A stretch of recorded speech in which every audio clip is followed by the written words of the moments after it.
Hello everyone, hope you are all well. Welcome to the part 3rd of the chapter Bricks, Beats and Bones. इस video को देखने से पहले आप part 2 और पार्ट 1 ज़रूर देखें. So now let's continue the topic. Ancient authority. अब आर्कियोलॉजिस्ट ऐसा बिलीव करते थे कि वहाँ सिंगल रूल है, मतलब एक राजा का रूल. और कुछ थिंकर्स को ऐसा लगता था कि वहाँ एक रूलर नहीं, सेवरल रूलर्स का राज है. और कुछ आर्कियोलॉजिस्ट का ये भी कहना था कि वहाँ पे कोई रूल नहीं था, ओनली सोसाइटी थी, हड़प्पन सोसाइटी. थिंकर्स को ऐसा क्यों लगा कि वहाँ पे सिंगल रूल है? बिकॉज वहाँ पे इनडायरेक्ट एविडेंसेस पाए गए हैं एडमिनिस्ट्रेशन के, शासन के. सो देखते हैं. There were similarity in artifact. Artifact हमने पिछले वीडियो में देखा था. आर्टिफैक्ट होते हैं यूटिलिटेरियन और लग्जरीज, डेली यूजेस के सामान और luxury items.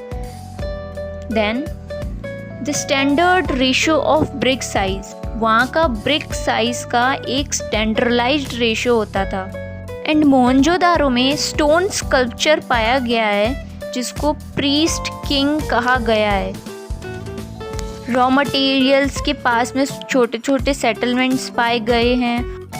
There were also planned settlements. और मजदूरों को कहा जाता था कि वो ब्रिक्स बनाएं और मैसिव वॉल्स बनाएं, प्लेटफॉर्म्स बनाएं. अब देखते हैं कि हड़प्पा कल्चर एंड कैसे हुआ.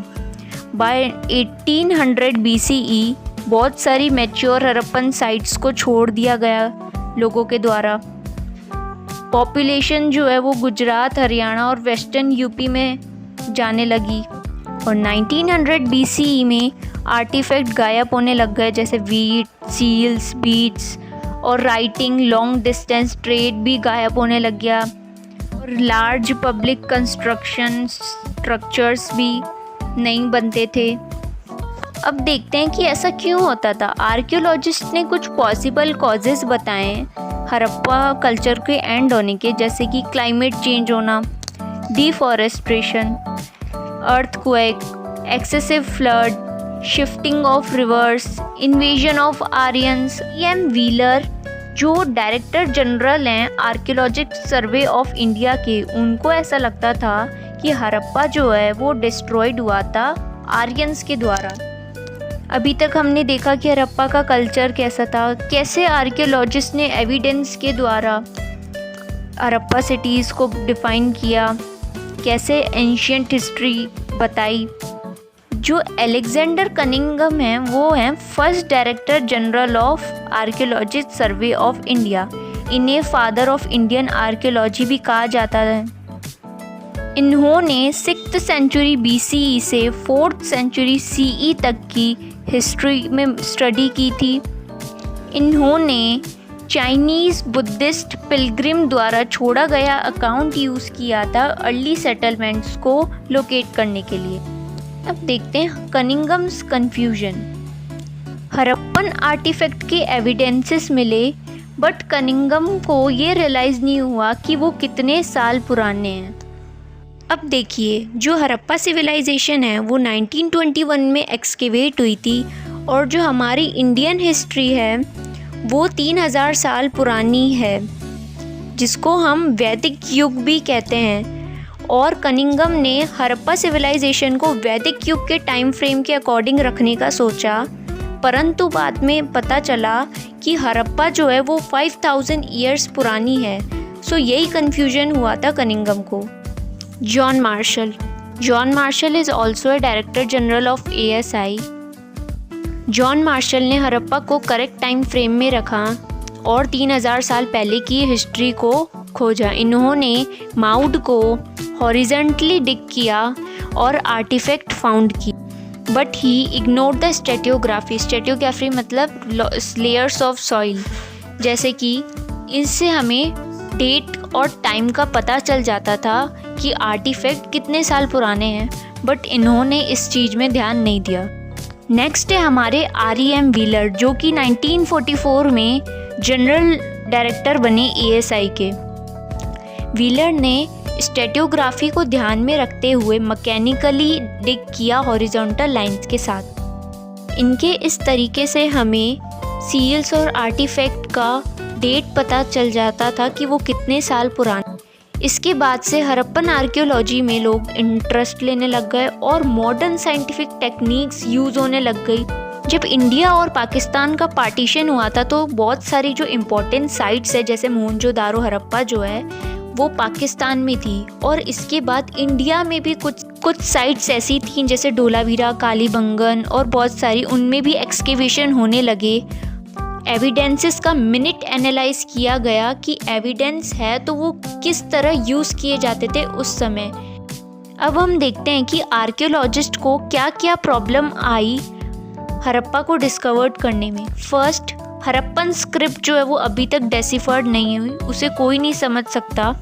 सेकंड, जो ऑर्गेनिक मटेरियल्स होते थे जैसे क्लोथ, लेदर, वुड, ये डिकम्पोज हो जाते थे जो इनके एविडेंस हमें नहीं मिल पाए। एंड ओनली यूजलेस और ब्रोकन ऑब्जेक्ट्स ही फेंके गए लोगों द्वारा।